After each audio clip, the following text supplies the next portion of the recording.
This is a Film Stories original podcast.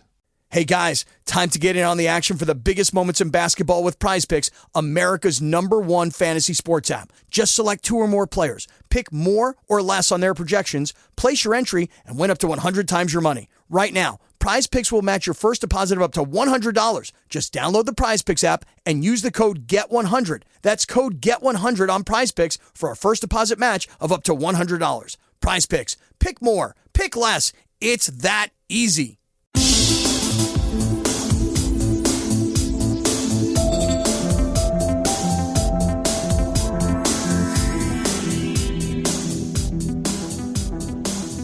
Welcome back, everyone, to the Xcast X-Files Podwatch episode 101. We are covering the season 9 episodes William and Release. So we are racing towards the end of the show and the end of the Podwatch. And I'm Tony Black, back for one of my last few appearances, really, on the ever-dwindling Podwatch. And I'm joined by regular host Carl Sweeney. Hi, Tony. Yeah, good to be here. Great to have you, mate. And this, I think, might be the last one we do as a pair in the Podwatch. And it's, two, in their own way, two quite important episodes, really. You know, one for the mythology and one for one character in particular. So they're two interesting episodes at the very end of a very, very divisive and, well, that's divisive, hated season. Let's be honest. There's not many people who defend season 9, so... But they're quite important episodes. So let's start with the first one on the agenda today, and that's William, which first aired on April 28th, 2002. It was written by Chris Carter, a teleplay based on a story by Chris Carter, Frank Spotnitz, and David Duchovny. And it was also directed by Duchovny, even though at this point, obviously, he's no longer in the show, but he's on the verge of coming back for the final episode, The Truth. The show knows it's wrapping up, it's coming towards an end, and Duchovny's popped back in order to direct this crucial episode in which Scully gives up their little baby, based on an interaction with a mysterious figure who may be Mulder because he's called Miller. Do me a favour. I think this one is just so far up its own sphincter. It's a wonder it can see daylight, this episode. What do you think? This is a very poor episode indeed, isn't it? And it's a very harmful episode to what remains of the series, but also, it kind of tarnishes a lot of what's come before as well. It feels like a very cynical episode to me.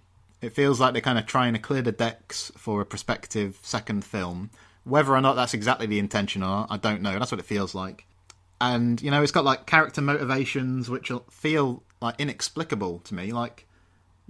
Obviously the main thing is that Scully gives up the baby, and that's a really tough sell. And in my opinion, it doesn't sell it well enough at all. But just down to stuff like, why does Scully keep allowing Spender near William's bedroom? It just doesn't seem to make any sense. Yeah, I don't know. I mean, the best thing I can say about it, I suppose, I think, as you said, Duchovny's back as director. It sort of feels like if you can ignore the story and everything else about this episode, which some of the shots are quite pretty, there are points where it feels like he's trying to breathe a bit of life into it. Like there's a scene where Scully's walking down the hallway and she kind of stumbles over her shoes, which it feels like something that's kind of happened in a take by accident. Yeah, and it feels like Duchovny said, "Oh, we'll leave that in." He's trying to make it, inject a bit of naturalism to the proceedings, but. That's about the best I can say about this one, I'm afraid, Tony. I mean, have you got anything else that you liked about this one? What's good about it? Well, you know when you've got a bad episode, when your key moment was Scully tripping over her shoes, right? That's absolutely the highlight of the hour. The thing is, I mean, the whole thing is predicated on a stupid central core in that people actually for 1 minute think this guy's Mulder. I mean, you've got to. Yeah. I mean, it assumes everyone is thick as shit. Let's be honest. For the starters, I think it would. I don't think it would have taken that long to figure out who this guy is. Because obviously it turns out that it's Jeffrey Spender, who we last saw, and we talked about this when we did Two Fathers, One Son. We last saw him get shot in the X-Files office by the cigarette smoking man, and we never see him die. So I said in that podcast, I called shenanigans right from the off, and I said, hang on, we never saw his body, which means there's every chance he might still be out there. And lo and behold, they eventually decide to bring him back, super scarred, super disfigured, having been experimented. And the explanation is he was essentially the test subject to create the super soldiers before they decided to do it, the way they did.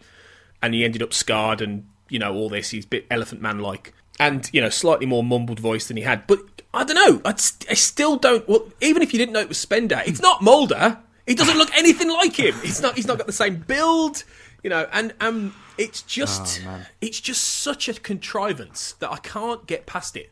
Every time I watch this episode, and I confess I haven't seen it a massive amount of times, but every time I have watched it, I cannot get past that simple thing that nobody would believe it.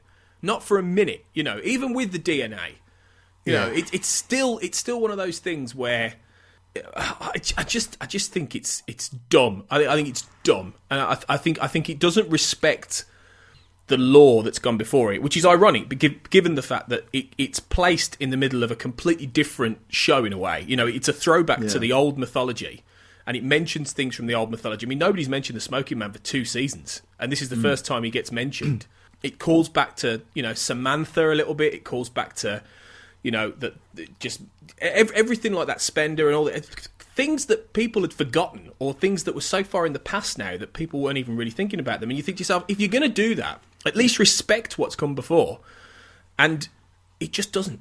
Yeah, and it feels really odd as well that Doggett is the one who puts forward the idea that this is Mulder, because like you say, it maybe it worked on the page when you couldn't see these people, but when it just doesn't work. It just doesn't work on the screen, I'm afraid. Yeah. No, and also, I think you'd know it was Chris Owens. If you're a fan, even if I don't think his name appears, does it, till after the end, to the end of the credits, which is fine, which is good. But at the same time, if you're a fan and you know a little bit about how these things work, you're going to go, hang on, isn't that Spender? And there'd be a million ways to prove that it wasn't Mulder as well. Scully knows so much about Mulder that there's so many ways she could trip him up with, asking him a bit of trivia, asking him about his video collection, or, whatever it might be, what he ate for lunch, or whatever, it could be sorted out in 2 minutes flat, basically. It's one of these things that happens a lot in bad fiction, and this is the big thing that sunk Batman versus Superman for me, which is a completely different topic. But the very idea that whole conflict in that film could have been resolved if they'd had a conversation, and they don't. Yeah. Right. Yes. Well, until they have to, and then they go, oh yeah, okay, well maybe we are on the same side.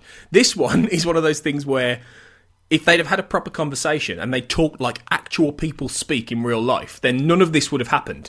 You would have very easily cleared up, A, it's not Mulder, B, it's Jeffrey Spender, C, this is why he's doing it. And the whole thing is meant to really bring out this torturous, what they do with Scully in season 9, which is this torturous sort of, make her into a soppy drip who constantly is just pining after Mulder and all this kind of thing. You're just taking the agency away from a character who was never like this lovelorn, tragic puppy that she is now, and just living for a man who's gone.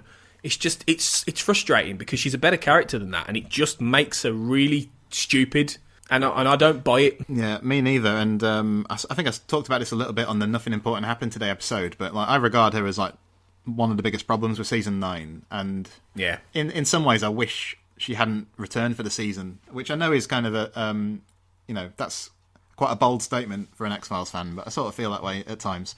And in this episode, it all builds up to this sequence, which is meant to be really tear-jerking. I think the proper word is lachrymose. It's trying to get emotion out of you. Yeah. And I just don't feel anything in that when we have William sent off to his magic farm or whatever.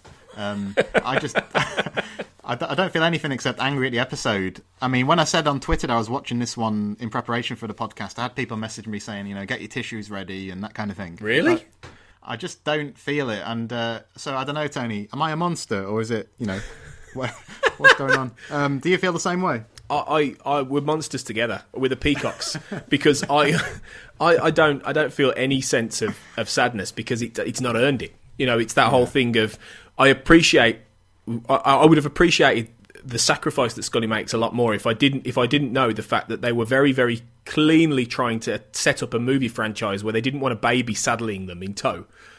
And so the like you said, the cynical reasons behind what they chose to do here, and what they choose to do in other episodes, like jump the shark, killing off the lone gunman, these moves to try and wrap things up and set things off so Mulder and Scully can have this amazing movie career.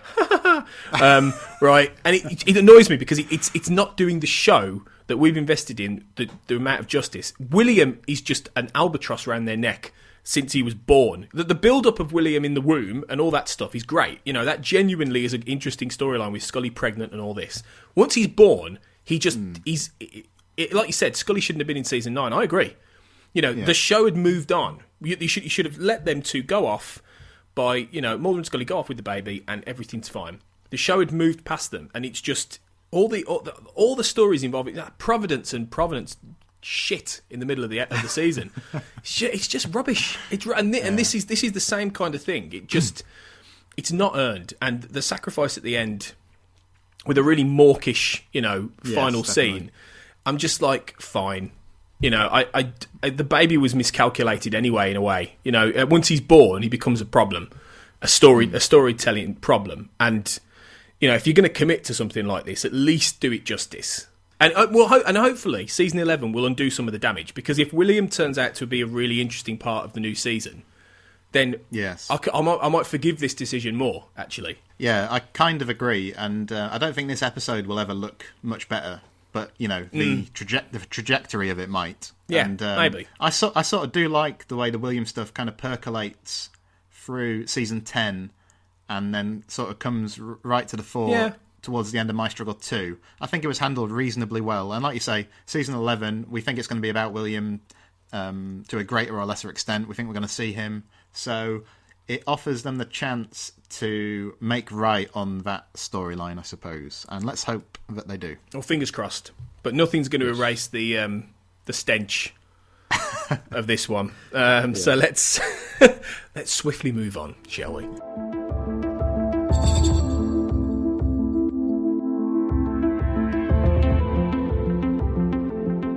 So the next episode, which is the not quite penultimate episode of the season, but it's very, very close, which is Release, was first aired on May the 5th, 2002, and teleplay by David Aman from a story by John Shiban and David Aman, directed by Kim Manners, and it's essentially wrapping up Doggett in many ways. The whole idea of the ongoing storyline of Doggett's son, who was tragically murdered years before.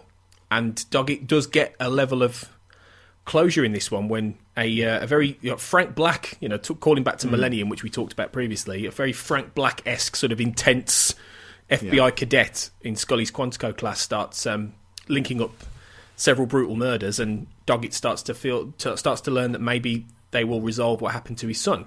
And we'd got a little bit of a hint of that in Empedocles in Season 8. There was a suggestion that maybe his son had been killed by this strain of evil. And while this isn't quite a sequel to that, at the same time, it tracks alongside it and tells a relatively good story. I think the story's a bit contrived, but I think Robert Patrick's performance is great. And I think it does a fair level of justice to the storyline, personally. What do you think? Yeah, there's definitely much more to like here than there was in William. Yeah. No question about it. And Robert Patrick's excellent, like you say, and he normally is, isn't he? But he gets a real kind of chance, it's kind of like a showcase for him in some ways. Mark Snow's music's good in this one as well. Yeah. You got this nice thing where they're doing like the chapter headings, which is kind of a nice touch, I think.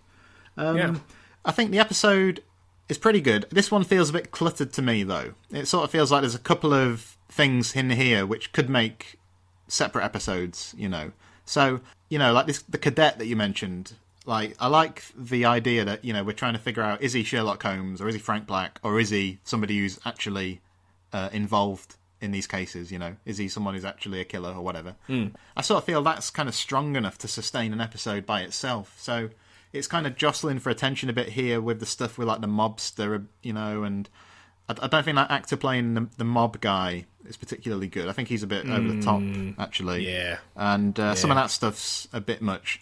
But I do like it. Although, I mean, the stuff with Doggett's son, I'm not sure... If there hadn't been a conclusion to it, I don't think I'd have been missing it massively. You know, I do like that they've tried to wrap it up, but by the same token, it's arguably a tad unnecessary. I think again it speaks to what they were trying to do at the end of season 9, which is give everything a conclusion. Is to try and wrap everything up with a bow, and there's two ways to look at that. There's the appreciation that they're trying to, even for a show which is very open ended, they're trying to give some resolution, but at the same time, there are quite a lot of instances of trying to hammer over the head. You know, even in Sunshine Days, which is coming up, you know, which is a relatively standalone story. It's still trying to bang you over the head with, look, this is the final proof the X-Files was validated. You know, it's that every episode. Look, this is what happened to Doggett's son. Look, this is Scully's baby being sorted out. It's like, okay, just you don't have to finish everything. Just tell good stories.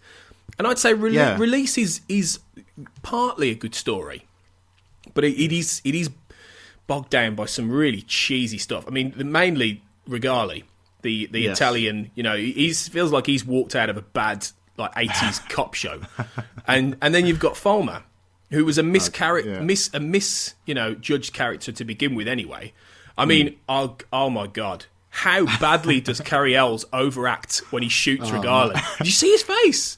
Yeah, I was cracking up at that. Yeah, me too. And I don't know, Fulmer never, you know, none of the episodes with Fulmer really find a decent way to use him. Like you say, he's going to misconcede from the get-go, sadly. And, you know, also in this episode, Reyes is kind of floundering a bit. Like, I think there's a scene where she says something about, like, you know, to Doggett, like, where's your proof? And it just doesn't sound like the Reyes character that was established in the early days, you know, in season 8, basically. So it's got those things kind of running against it. And yeah, going back to what you were saying about kind of wrapping up the series, I sometimes sort of wish that season 9 maybe had just been like cancelled late in the day.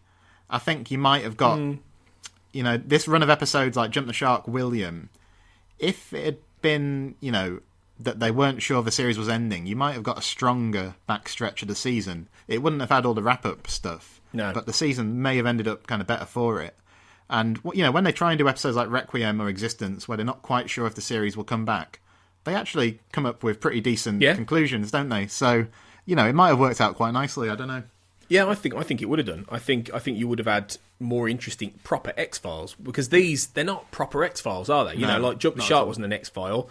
William isn't really an X-File. This is a sort of one, really, but it's more of a dark detective episode, really, more than anything else. It's not really massively supernatural. There's the hint that the intense FBI kid is you know, psychic, or there's something weird about what's going on, but, you know, premonition or whatever, or cognition. But again, it's not really what it's about. You know, it's about Doggett becoming obsessed in a Mulder-esque way, actually, becoming really obsessed with this case, and then Reyes being the one to try and, you know, as you say, not quite fit that role of, you know, the skeptic, which she isn't. You know, she's not. She's very new age open, Reyes. Would she be the first person who turn around and go, yeah, go for it? You know, she has much more of that mindset, really. So it's a bit.